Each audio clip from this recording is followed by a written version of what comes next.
Olá, eu sou o pastor David Paniago e hoje vamos meditar sobre Atos capítulo 24, versículo de número 16. O versículo nos diz assim: "E por isso procuro sempre ter uma consciência sem ofensa, tanto para com Deus como para com os homens." Mais uma vez, e por isso procuro sempre ter uma consciência sem ofensa, tanto para com Deus como para com os homens.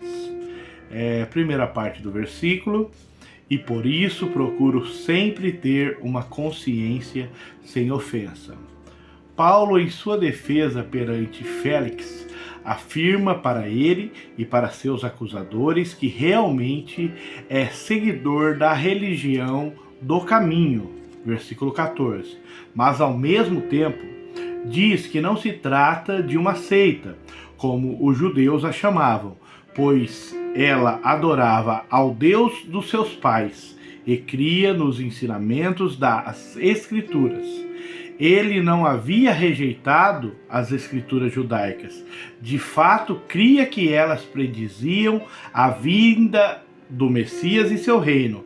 A religião do caminho não era uma novidade inventada por Paulo, mas tinha suas raízes no Antigo Testamento, e que o Cristo anunciado por ele era o mesmo proclamado pelos profetas.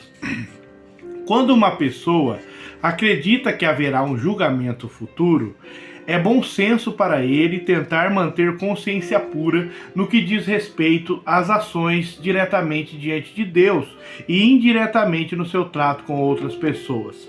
Então, Paulo diz com intrepidez: procuro sempre ter uma consciência sem ofensa. Em outras palavras, meu coração sabe que eu não sou culpado das coisas que tenho sido acusado. Paulo diz aos líderes religiosos dos judeus que andou com Deus e com a consciência tranquila, ou seja, ele está em paz com Deus e consigo mesmo. Obviamente, ele não se refere ao seu passado sombrio como perseguidor da igreja, mas à sua vida após a conversão.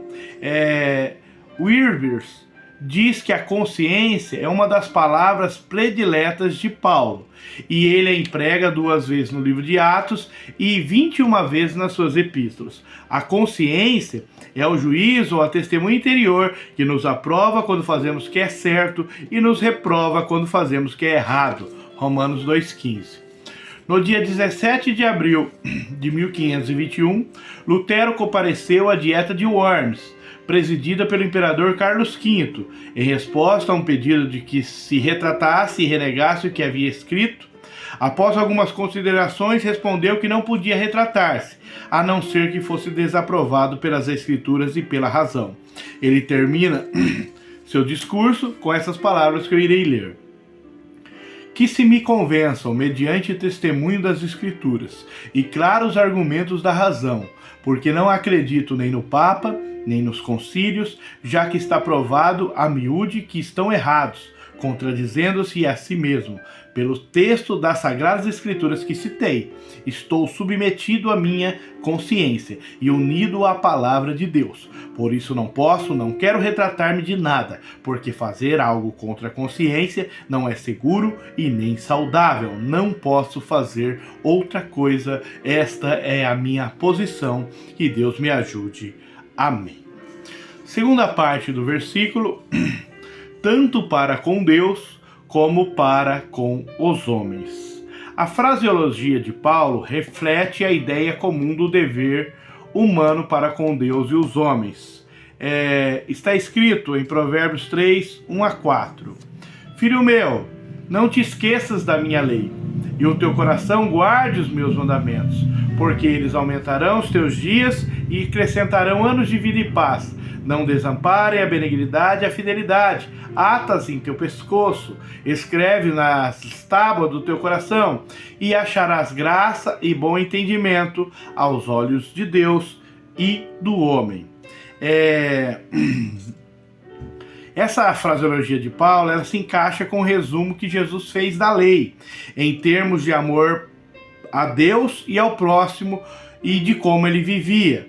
Está escrito em Lucas 2,52 que Jesus crescia em sabedoria e em estatura e em graça para com Deus e também para com os homens.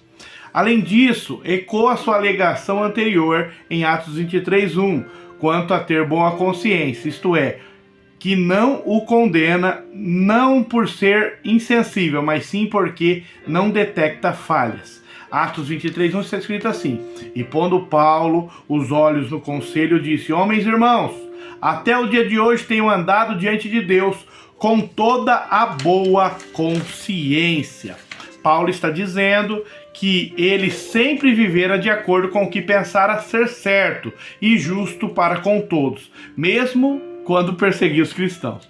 Paulo pensava que estava prestando um serviço a Deus.